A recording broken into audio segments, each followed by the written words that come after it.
जय गुरु जी संगत जी, कैसे हो आप सभी। आई होप कि आप सब लोग ठीक हो और हमारे डेली सत्संग ब्लॉग को एंजॉय कर रहे हो। तो आज मैं आई हूँ यहाँ सत्संग के लिए, हमारी सोसाइटी के आसपास ही है।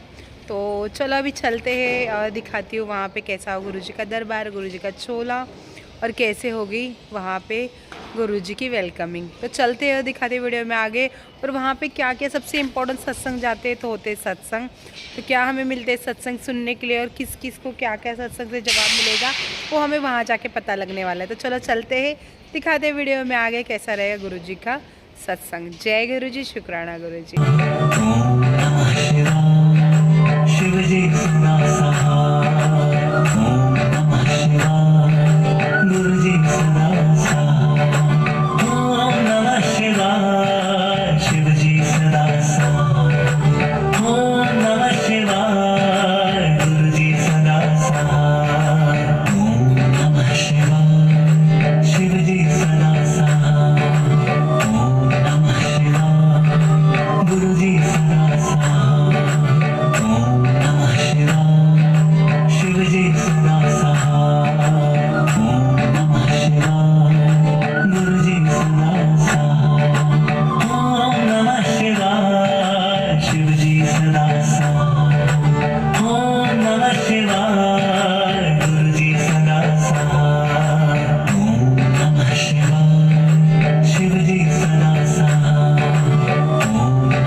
जितने भी संगत है सब लोगों के सब लोगों जय गुरु जी। मैं ये बोलूँगी गुरु जी तो इतने प्यारे हैं, जो हम नहीं सोचते वो भी होता है। ये तो सच है जिनको हम कुछ कह नहीं सकते। और मेरे पास शब्द नहीं है कि मैं कितना शुक्राना इनको सुनाऊं। अरे कैसे कैसे सुनाऊं, कहाँ से शुरू करूं और कहाँ ख़त्म करूं। मेरे पास तो हर रोज के ही शुक्राना है। इनके इतने क्या बताए। मैं जब 2011 में जुड़ी थी तो बड़े मंदिर जाती थी। उस समय बहुत, वो मंदिर जब अब बढ़ा है ना, बहुत पहले छोटा था। तो छोटे दूर में थे गुरुजी। तो मंदिर छोटा तो कभी नहीं होता, छोटे जगह में हाँ। तो मैं वहाँ जाती थी। तो ये गुरुजी अभी जो इसमें चल रहे थे भजन ना, कि वो झोपड़ी तोड़ दी और महल बना दी, वही वाला चीज हमारे साथ भी हुआ था। ऐसा हुआ था कि मेरे पास, मैं क्या बताऊं, मेरे पास एक पंखा होता था, कूलर तक नहीं होता था। तो मैं यही सोचती थी, गुरुजी के मंदिर में जाती थी तो मुझे थोड़ा बीपी की प्रॉब्लम है ना, मुझे गर्मी बहुत ज्यादा। ध्यान से सुनेंगे सत्संग, प्लीज बात नहीं करेंगे। मुझे ना गर्मी इतना लगता है कि मुझे एसी में से निकल के बाहर ऐसा लगता है कि पसीना निकलने लगा, ऐसा वाला गर्मी लगता है। तो मैं गुरुजी के मंदिर जाती थी तो मैं वहाँ पे बैठी रहती थी। पहले ना बैठने देते थे, सुबह से शाम तक बैठे रहो वहाँ पे, नहीं उठने को कोई बोलते थे, चाहे जितने भी मर्जी। तो मैं क्या करती थी, जाती थी और बैठती थी। उस समय उतना गुरुजी से कोई ज्यादा कनेक्शन नहीं था। जिन्होंने भी जुड़वाया था वो कुछ भी नहीं बताए थे, सीधे इनको चरणों में ले आके छोड़ दिए थे। मुझे कुछ पता नहीं, मुझे नहीं पता था कि इनके बारे में कुछ भी क्या है। जब भी मैं जाती थी, बहुत दिन तक जुड़ने के बाद भी मैं बोलती थी यहाँ पे आती हूँ, और गुरुजी के गद्दी खाली रहते हैं यहाँ पे, तो कुछ भी कोई भी नहीं आते हैं जो हमको कुछ बताए, या हम किससे क्या पूछे। कभी भी किसी से कुछ थोड़ा सा पूछते थे ना, आंटी कब आएंगे गुरुजी, क्या कहते, कुछ भी, अरे चुप चुप बैठ बैठ बैठ, सारे ऐसे बोल देते थे। मैं बोलती थी क्या है, कोई बताने का नाम नहीं लेते हैं कि यहाँ पे क्या ये सब क्या चल रहा होता है। तो मैं भी सोचती थी कि क्या समझ में नहीं आता था कुछ। दिमाग वहाँ पे जाते ही एकदम कुछ खाली हो जाता था, कुछ समझ में नहीं आता। तो क्या होता था कि मुझे गर्मी ज़्यादा लगता था। मैं बोलती अच्छा गुरुजी तो अपने एसी में बैठे होते हैं और हम तो अब निकलेंगे थोड़ी देर में, दोपहर में निकलेंगे, इतनी गर्मी लगेगा, अब तो हालत खराब होने वाली है भाई। और बस उससे जाते थे उस समय, मेट्रो शायद नहीं था, हाँ बस से जाते थे। तो उसके बाद बहुत गर्मी लगता था और उधर से एसी में से निकल गया और ऐसे लगता था ज़्यादा ही गर्मी कुछ लगने लगता था। मैं बोलती थी अच्छा। तो फिर जैसे ही घर पे आए तो मैंने बोला ऐसा है कि ऐसा है बेटा हटो जल्दी जल्दी कि मैं अपना कूलर खरीदेंगे ऐसे करके। तो मैंने एक गुल्लक रखी थी, उसमें पैसा जमा करती थी। जब भी गुरुजी के मंदिर जाती थी वहाँ भी कुछ करके आती थी, घर में भी ऐसे डाल देती थी। तो उसके बाद ना वही कूलर वो तोड़ के और खरीद के लेके आई 10,500 में, जो रूम वाला कूलर होता है वो वाला। पर वो बड़ा इरिटेट करता था मुझे, एकदम बाल सब बिखार के एकदम अजीब लगता था, गुदगुदी सी ऐसे बॉडी में होता रहता था, अजीब लगता था। तो बोलती थी अच्छा ऐसे ही चलना चाहिए घर में, अब कैसे होगा, गुरुजी को पता होगा। बोलते हैं कि गुरुजी सब कुछ देते हैं, सब कुछ देते हैं। वही छोटी सोच जो होता था वही वाला, तो वही वाला सोचते रहते थे। जैसे उन्होंने एक भजन में बोले ना कि वो झोपड़ी तोड़ के और एकदम से वो कर दिए, वही वाला सीन हुआ मेरे साथ।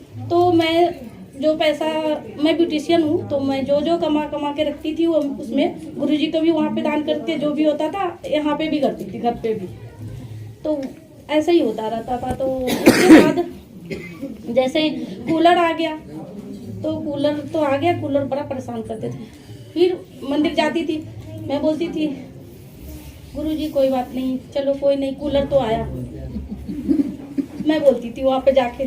फिर उसके बाद एक महीना नहीं हुआ होगा, 20 दिन हुआ होगा, तो बैंक से कॉल आता है कि मैम आपका ना क्रेडिट बहुत अच्छा है, तो इसलिए आपके क्रेडिट कार्ड ना आपके ऊपर अप्लाई हो गया है, तो आप लेना चाहेंगे।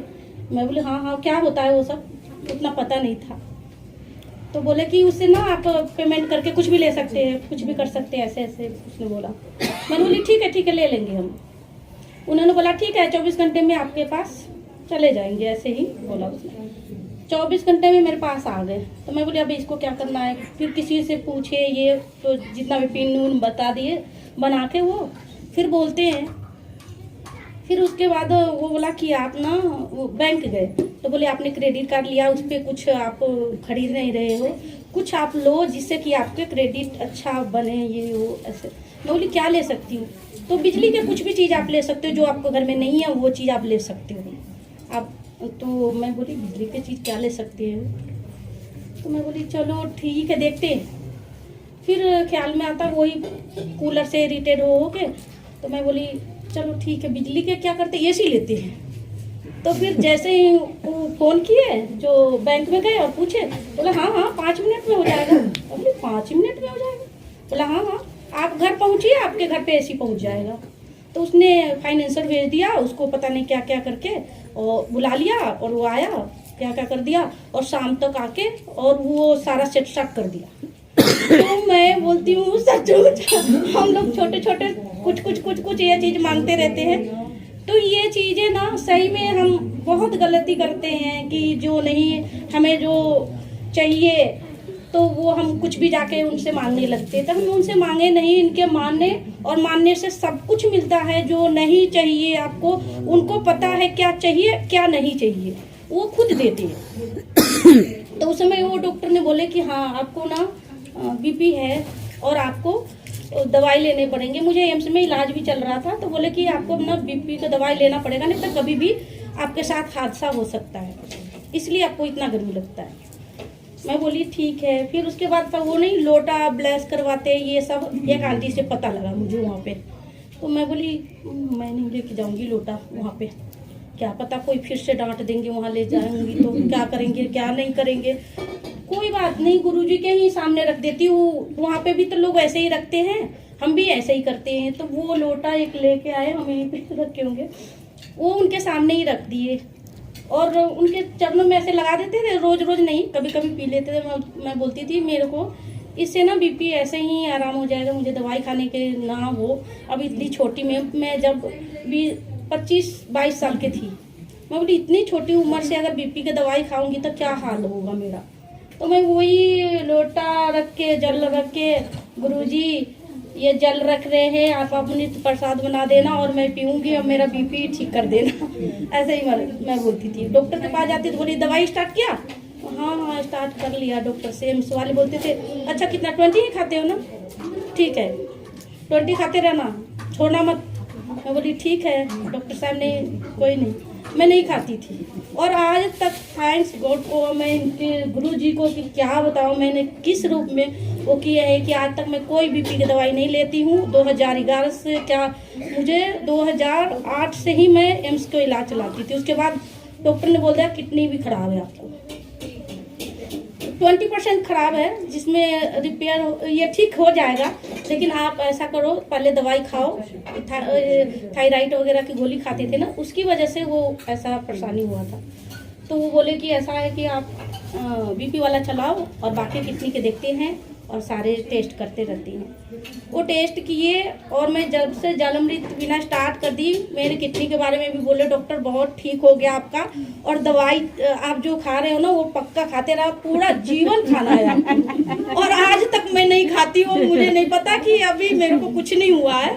अभी उस दिन भैया को दिखाए हैं एक को, वो भी यही बोलते हैं। ACT में उस दिन आया था ना वो टेस्ट करने के लिए, हेल्थ चेकअप के लिए, तो मेरा बीपी बहुत ज़्यादा है, बहुत ज़्यादा है। और जिन्होंने भैया आयुर्वेदिक दवाई मैं उनसे लेती हूँ बेटे के लिए, वो भैया बोले कि आपको दवाई ना खाना पड़ेगा, नहीं तो आप कभी चक्कर खा के गिर जाओगी। कभी स्कूटी जो चलाती हो ना, वही कहीं स्कूटी कहीं पड़ा मिलेगा, तुम कहीं मिलोगी।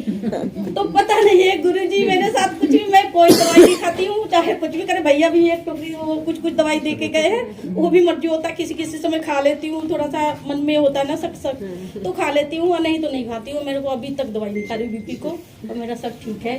कोई मुझे नहीं, सब बोलते हैं ज़्यादा बीपी है, एकदम चक्कर आने वाला, गिरने वाले हो, तुम्हारा ये होने वाला है, लेकिन कुछ नहीं होता है। तो मैं गुरुजी को शुक्राना करूँगी कि बहुत बहुत शुक्राना इनको, गुरुजी ने बचा लिए, बस यही है। गुरुजी अनंतम शुक्राना, प्यारे प्यारे गुरुजी महाराज जी का जय गुरुजी। और मुझे सबसे बड़ी ब्लेसिंग्स पहले लगता था गुरुजी से ये मांगो वो मांगो, लेकिन अब तो सत्संग पे गुरुजी बुला ले ना, बिठा ले, और गुरुजी की परीक्षाएं भी इतनी सारी होती है, लेकिन इससे बड़ी कोई ब्लेसिंग्स नहीं है।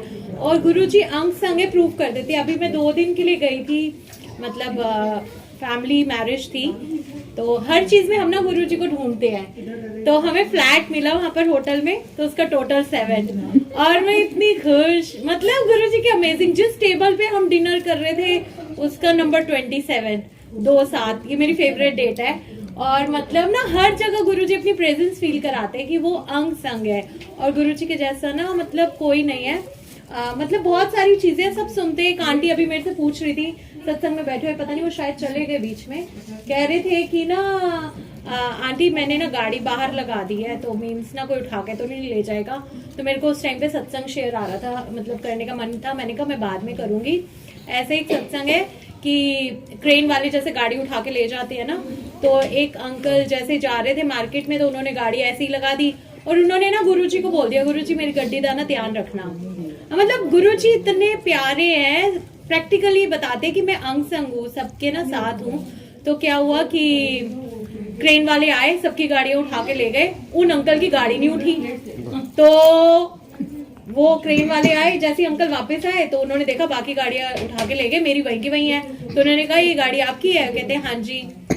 तो कहते क्या है आपकी गाड़ी में? मतलब क्रेन से ही नहीं उठी वो गाड़ी ना। तो गुरुजी ने भाव दिए कि मेनू जी कह के गया से कि ध्यान रखना, मतलब ना। तो मतलब गुरुजी इतने प्यारे, हर चीज का ध्यान रखते हैं। जैसे आंटी बता रही थी बीपी का, मैं भी बताती हूँ, मेरा बीपी ना इतना हाई था, मेरे को समझ नहीं आता था, बहुत बार ऐसे लगता था मैं गिर जाऊंगी। तो मैंने ना मम्मी को फोन किया, मैं गोलगप्पे चटपटा मैं यही सब खाती हूँ। तो मेरे भाई ने मेरे को 1-1.5 घंटा क्लास दी, ये मत खाइयो, चावल मत खाइयो, ये नहीं खाना। मैंने कहा बचा क्या खाने को, ये बता दे मैं क्या खाऊं। कह रहा बस ये खा ये। मैं गुरुजी की तरफ देख रही, मैंने कहा गुरुजी आप क्यों होते हो और मैं ऐसे रहूं? मैंने कहा ऐसा कुछ नहीं, मैं ऐसा कुछ नहीं करने वाली हूँ।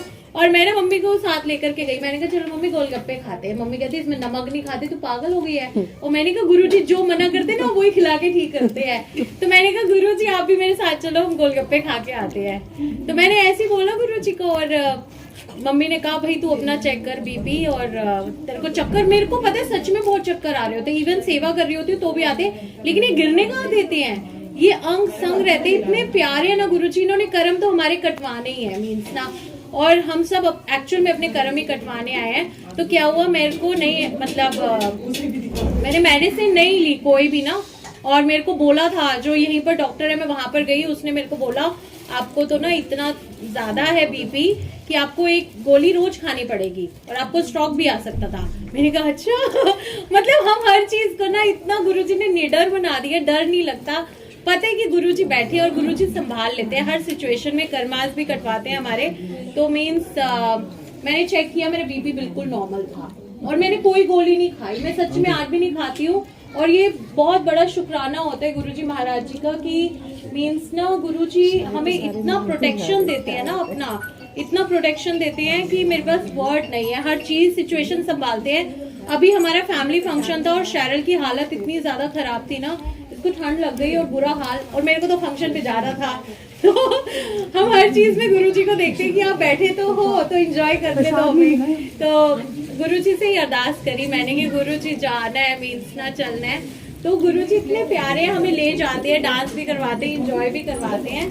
तो सारे मोमेंट्स ब्लेस करते हैं गुरुजी महाराज हमें मीन्स ना, और अपना एहसास दिलाते हैं। और जो नए आए हैं उनको मैं ये कहना चाहूंगी, नए पुराने कुछ नहीं होते, आप भी फर्स्ट टाइम आए हो है ना, मतलब नए पुराने कुछ नहीं होते, शिवजी जी के सारे भक्त है। आज मैं आ रही थी ना, मेरी गाड़ी जो आगे चल रही थी ना हमारी गाड़ी से, उस पे लिखा था शिव ही सच्चे गुरु है और वो सदा ही सहाय है, मतलब ऐसे करके, मतलब वो भी एक क्या था, एहसास था गुरुजी का कि गुरुजी अंग संग है। तो गुरुजी हमें इस तरीके से आंसर देते हैं, अपनी प्रेजेंस फील करवाते हैं, और हमारा सबका जन्मों जन्मों से कनेक्शन है गुरुजी के साथ। लेकिन इस जन्म में जब हमारी कॉलिंग होती है, जब गुरुजी हमें बुलाते हैं ना, तब हम सत्संग में आते हैं, तब हम गुरुजी से मिलते हैं कि हाँ ये तो साक्षात शिवजी जी हैं जो हमें गुरु के रूप में मिल गए। और गुरुजी मुझे खुद मेरे को ऐसे भाव देते हैं कि जो कल्याण मैं गुरु के रूप में कर सकता हूँ ना, वो हम शब्दों में मीन्स सोच भी नहीं सकते हैं। और गुरुजी महाराज आज जैसे पूरा बानी में ही आंसर दे देते हैं। गुरुजी से हमें कुछ भी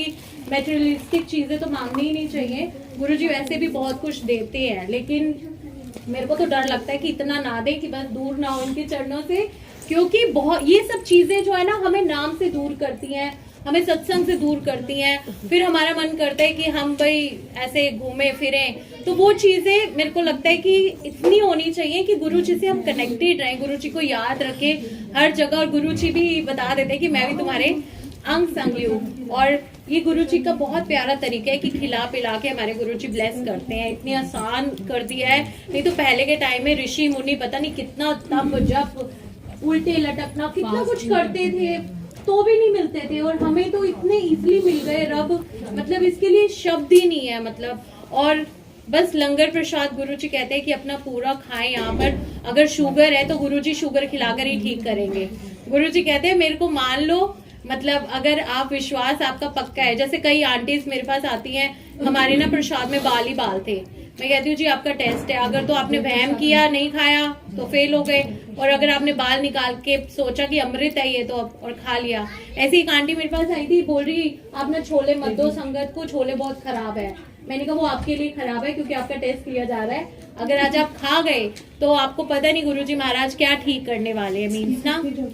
और सच में उनका सेकंड डे मेरे पास कॉल आया, उन्होंने बोला मेरे को एक सिस्ट था जो बहुत सालों से मैं परेशान थी, मेरा वो गायब हो गया, मैंने चेकअप करवाया। और उन्होंने क्या खाया था, सिर्फ ये लंगर प्रसाद। हमें नहीं पता मालिक हमें क्या ब्लेस कर रहे हैं, हमें क्यों बुला रहे हैं, हमें क्या देना है, हमारा कल कैसा है, परसों, हमें कुछ नहीं पता, लेकिन इनको सब पता है। और गुरुजी महाराज सब ठीक करते हैं और कभी नुकसान नहीं होने देते। गुरुजी पे बस हमने छोड़ देना है।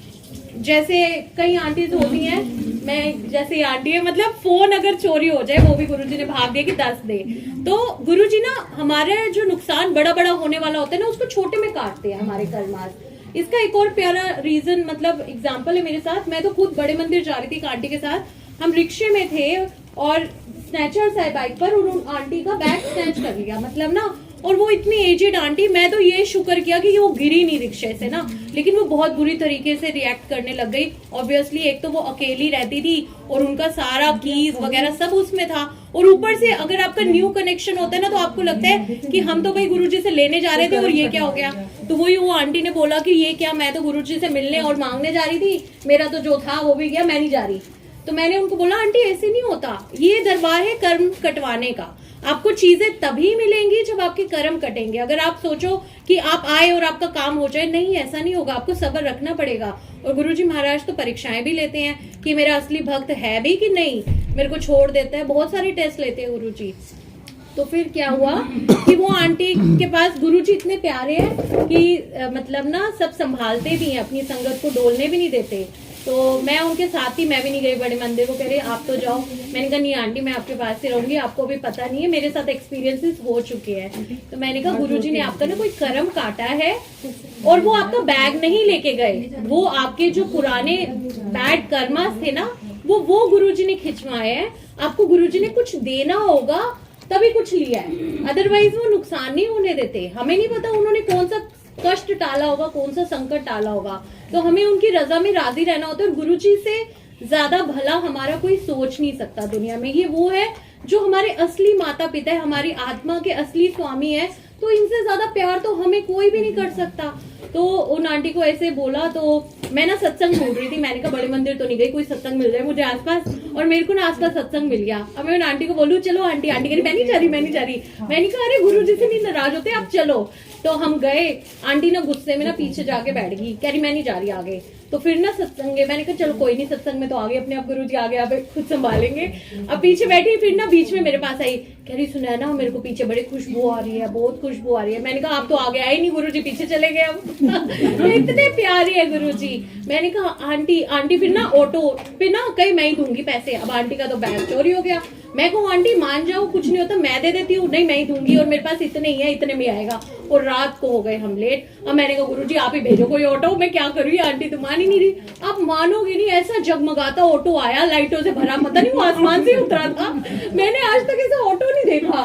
मैंने कहा ये कहाँ, जैसे ही गुरुजी को बोला आप ही भेजो ऑटो, और वो भैया भी इतने अच्छे, मतलब ना वो आंटी कह रही मैं इतने दूंगी, कह रहे आप देना ही मत, जो दे देना। मैंने कहा ये तो पक्का गुरुजी। देखो ऐसे टाइम में ऐसे ऑटो वाले भैया मिलते हैं कोई। और आगे सुनो फिर क्या हुआ। फिर मैं बैठी तो आंटी का घर ना मेरे घर से दूर था, मम्मी घर में गई हुई थी दिल्ली। तो मैंने, वो भैया इतने अच्छे, मैंने कहा जहाँ आंटी का घर है ना आप इनको ड्रॉप कर दो, मैं पैदल चली जाऊंगी। कहते नहीं जी आपको तो मैं आपके घर तक छोड़ के आऊंगा। मैंने कहा ये कैसे वाले भैया। मैंने कहा गुरुजी, मैंने इतना रिक्वेस्ट किया उनको, वो नहीं माने, और मेरे को उन्होंने मेरे घर के बाहर ही ड्रॉप किया। और एकदम ऐसे बोल रही हूँ जैसे मैं ही बोलती हूँ ना जय गुरुजी, मतलब हम गुरुजी की बातें करते आए हुए थे। तो मैंने आंटी को बोला आंटी आप ना, आपका कोई कर्म कटा है, आप 1-2 दिन में खुद कोई ना कोई गुड न्यूज मुझे जरूर दोगे, कुछ अच्छा गुरुजी ने किया है। और आप मानोगे नहीं, सेकंड थर्ड डे आंटी ने मुझे बोला तेरे को गुड न्यूज सुनानी, गुड न्यूज सुनानी। और मैं इतनी खुश, मैंने कहा भूल गई पर्स। और उनको डर था उनकी बेटी उनको डांटेगी या वो। मैंने कहा कोई आपको कुछ नहीं कहेगा, आप टेंशन। और किसी ने कुछ नहीं बोला, इवन सबने फैमिली मेंबर्स ने उनको सपोर्ट किया कि कोई बात नहीं, पर्स ही था ना, चला गया तो और आ जाएगा। और वो कह रही मेरे बच्चे ऐसे बोलते भी नहीं है, मतलब लड़ते ही पक्का। तो वो भी गुरुजी की कृपा होती है। और उन्होंने मुझे बताया उनका केस चल रहा था पता नहीं कितने सालों से, जो वो जीत नहीं पा रहे थे, वो केस उनके फेवर में हो गया। जय गुरुजी। तो देखो वो छोटी छोटी चीजों में गुरुजी कर्मा जरूर कटवाते हैं। मीन्स ना तो बस गुरुजी हमारा विश्वास बनाए रखे और हमारी बाह गुरुजी पकड़े, ऐसी हम अरदास करें। क्योंकि कहते हैं अगर हम बाह पकड़ेंगे ना तो छूट जाएगी, हम डगमगा जाते हैं। लेकिन गुरुजी अगर हमारी बाह पकड़ लेना, हमें अपनी संगत बना ले, हमें अपनी चरण शरण में रखे। और बख्शन हारा है गुरुजी इस टाइम पर ना, बख्शन हारा के रूप में आया, हमारे पिछले और इस जन्म के कर्मों को बख्शने आया है। तो बख्श दे गुरुजी महाराज, और सबको ढेरों खुशियां बख्शे और हमेशा बस अपने चरणों में रखे। मैं तो बस इतनी बात जान चुकी हूँ कि गुरुजी के चरणों में सारे ही सुख हैं। तो दाता रख चरणा दे, कोल चरणा दी, मौज बड़ी। जय गुरुजी। और अब हमारी प्यारी सी नीलम आंटी सुनाएंगी। काटने जा रहे हैं, पहले सुना दो आंटी, सुना दो बाद में काट लेंगे। तो कनेक्टेड है और बड़े मंदिर जरूर जाए, कहीं जो नहीं गए हैं। छतरपुर में मंदिर है, मैं गई हूँ।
जय गुरु जी संगत जी, शुक्राना गुरु महाराज जी जो आप हमें सत्संग में बुलाते हो और सत्संग में सेवा का मौका मिलता है। जय गुरु जी, बहुत बहुत शुक्राना मेरे गुरु महाराज जी। तो यहाँ पे आंटी के घर पे आंटी ने सत्संग रखा था। इनके आज अंकल का बर्थडे था, छोटे बेटे का बर्थडे था, तो उन्होंने उनका बर्थडे सेलिब्रेशन गुरुजी के साथ करने के लिए ये सारी तैयारी की थी। और यहाँ पे बर्थडे सेलिब्रेशन हो चुका है और सब ने अपने अपने सत्संग भी सुना है। तो कहते हैं ना, सत्संग में जाओ तो सबसे इम्पोर्टेंट होता है सत्संग। तो जहाँ भी आप जाते हो छोटे छोटे सत्संग शेयर किया करो, जो छोटे छोटे सत्संग में से सबको अपने अपने जवाब मिलते हैं। जय गुरु जी, शुक्राना गुरु जी, सबको ब्लेस करना, आई हुई संगत को ब्लेस करना, जो नहीं आई उनको भी ब्लेस करना। जय गुरु जी, शुक्राना गुरु जी, हर पल शुक्राना, पल पल शुक्राना। सत्संग हो चुका है संगत जी और अभी हम लोग जा रहे हैं घर पे। तो चलो मिलते हैं कल नए सत्संग में, नए कुछ सत्संग लेके। तब तक के लिए जय गुरु जी, शुक्राना गुरु जी।